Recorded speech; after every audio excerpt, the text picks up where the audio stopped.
Well, this is my first tutorial that I'm doing on the laser channel. So what I'm doing this tutorial for is I've noticed some people talking about issues with making laser files, laser engraving, laser cut files uh, with Inkscape. Um, so I want to address some of the issues that I've seen coming up, and also show you a couple techniques with doing tracing images and stuff, turning them into a vector. So I'm going to do a little shameless plug here, and we're going to start with my logo. I've actually got two different logos. One is like a full color logo, and then the other one is kind of a simplified vector style logo, more for like engraving on metal business cards and that kind of thing. But we're going to start with this color one. So I'm going to drag this in here.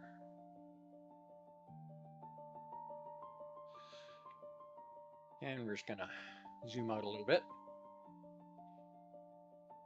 Move that off to one side. In case you're wondering how I'm doing that, I'm actually using the mouse wheel. If I use the mouse wheel up and down, like this, it goes up and down. If I hold the shift key, then it goes left and right. If I hold the control key down, then it zooms in and out. So just a couple of quick little shortcuts make your life easier. So let me know if you're good with my choice of music here. I needed something for the background, or I wanted something for the background that wasn't copyright protected. So uh, for those who are interested, this is Vivaldi. Um, I listen to all kinds of music, but I like working to classical. It really helps me kind of focus. Okay, so we're going to go to, oh, look at that. It moved all of my um, tabs around here on me. Okay, so let's make this a little bigger here. Okay, so as default, it's set to single scan, but I find that doesn't work very well. So I'm going to change it to multicolor.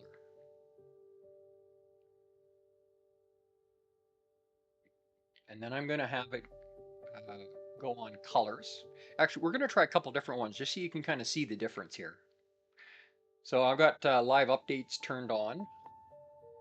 Now this, depending on the system you're running, this may or may not be such a good idea. I know once I start doing a little larger stuff, I got to turn this off because the laptop I'm working on right now is very middle of the road. So once I get my big desktop system back up and running, which will happen as soon as I get off my lazy butt and put the video card in it that I bought, then we'll be able to do a little more heavy duty stuff. But for now, this works pretty good. So um, we're going to make some changes here to the settings and see what it does. So I mean, just don't be afraid to play around and figure out what works best for your purposes. I mean, what I use may not work for someone else. So for right now, I'm just going to turn off optimization and I'm going to turn off smooth corners. I actually don't want that on because there's all kinds of really abrupt corners on this. So I don't want to use that. And I'm going to turn speckles up just a little bit, maybe around 50-ish. And I'm going to show you something here with what stacking does. So we're going to do, well, it's set to 8 scans. I'm going to actually increase that. For the color gradations in this, 8 isn't enough. So I'm going to crank it up here to 32. And then we're going to apply it.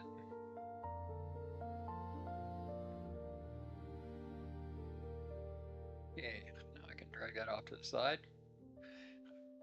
Now you can see that doesn't look particularly good. There's all kinds of artifacts and stuff going on here. So this isn't really usable. So we'll delete that. And now I'm going to stack it. So what this is doing is it's putting these 32 layers one on top of another, rather than trying to combine it all. When we want to combine it all, we can do that later with a flattening effect, but don't really need to. So we're going to apply this. Oh, got to have something selected. Make sure your picture is selected and then hit apply.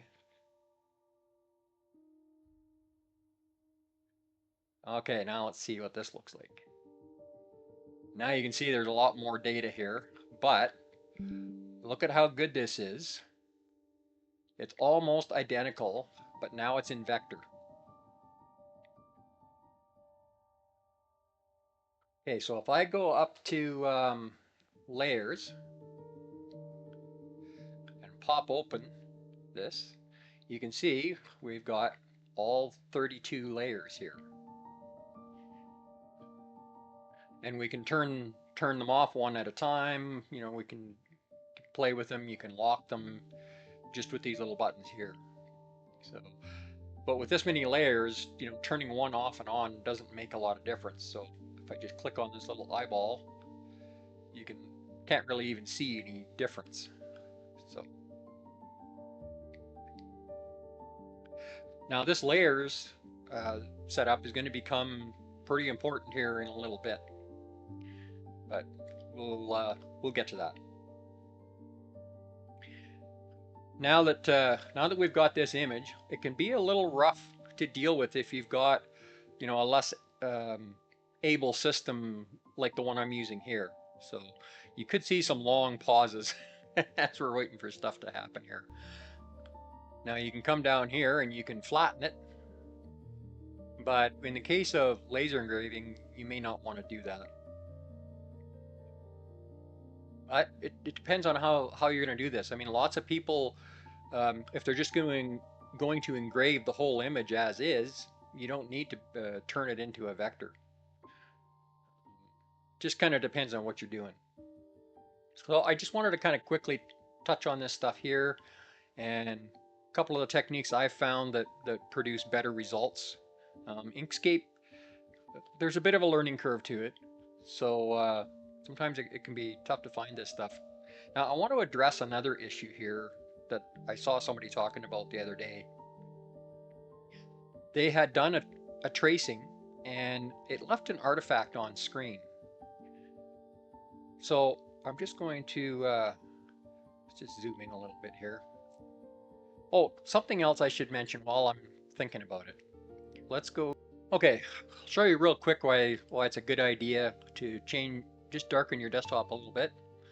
So if I come in here and draw a box, set the color to white, and I get rid of the outline, now I can see it. So if you're playing around with laying out some cut files and that kind of thing, you want to be able to see what you're working with, because you have to keep it white if you don't want it engraving, right?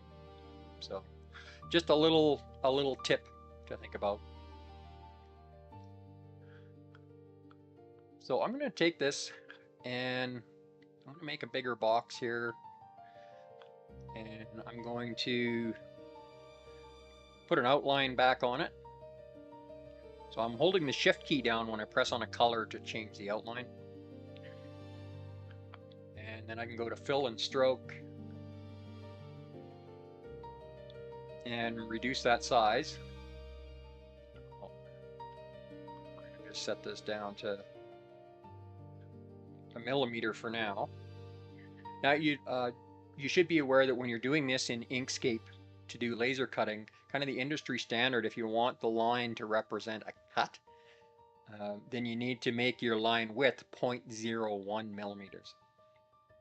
And then most laser software will automatically recognize that as a cut line, not an engraving line.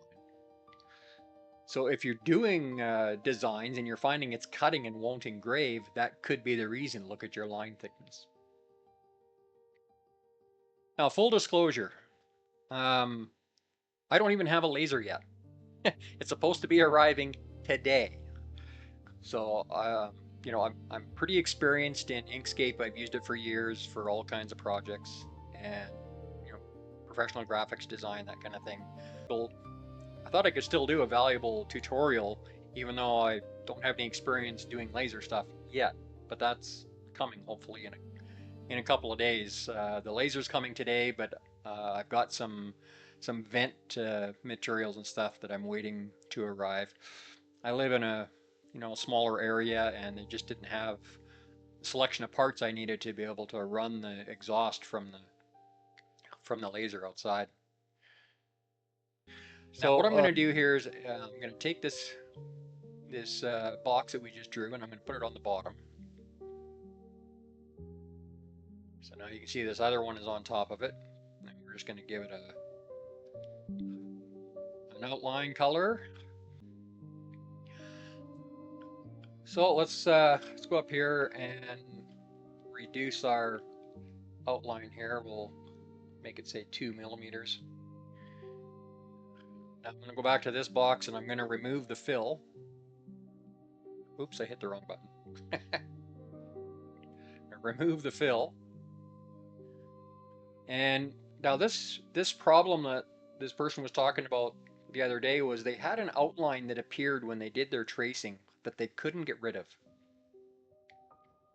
Now there's a number of reasons that this can happen. One, it can just kind of get embedded in with everything else on the same layer, and then you can use something called clipping to get rid of it. So if I grab another box, well, first of all, I got to group this. So take these two and we'll group them. So Control G to group. Then I'm going to draw another box on top, and I'm going to draw it to just include what I want to get saved. So we're going to give this a fill. Get rid of the outline.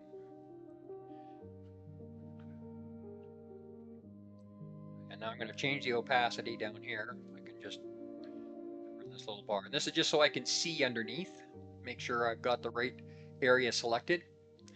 So now I'm going to hold my shift key. Well, first I got to grab my selector tool. I'm going to hold the shift key and select this group.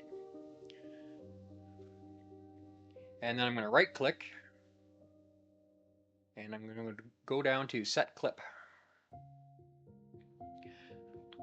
So basically anything that is within that box gets saved, and everything that's outside of it gets thrown away when you do the set clip. Now I'm going to reverse this and let's move this off to the side. Actually, we don't even need that anymore. Now I'm going to take this, and sometimes when you're doing these automatic trace operations, it will take something and lock it to your desktop. So if you go here, you can lock selected objects. And now no matter what you do, you can't affect that. So if I draw this box again here,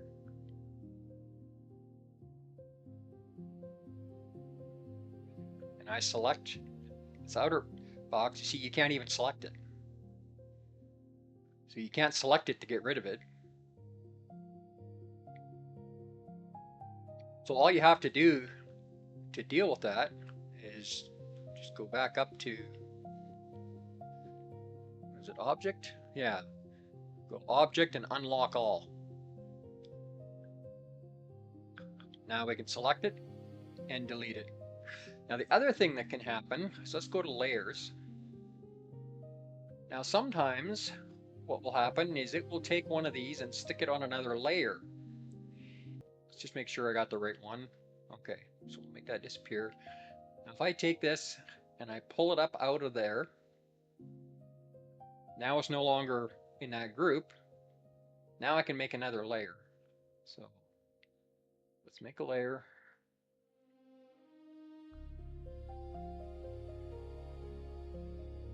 Then we can take this object and stick it on this other layer. Now if I go back to layer 1, I can access this, but it switches me to layer 2. Now I double clicked it there.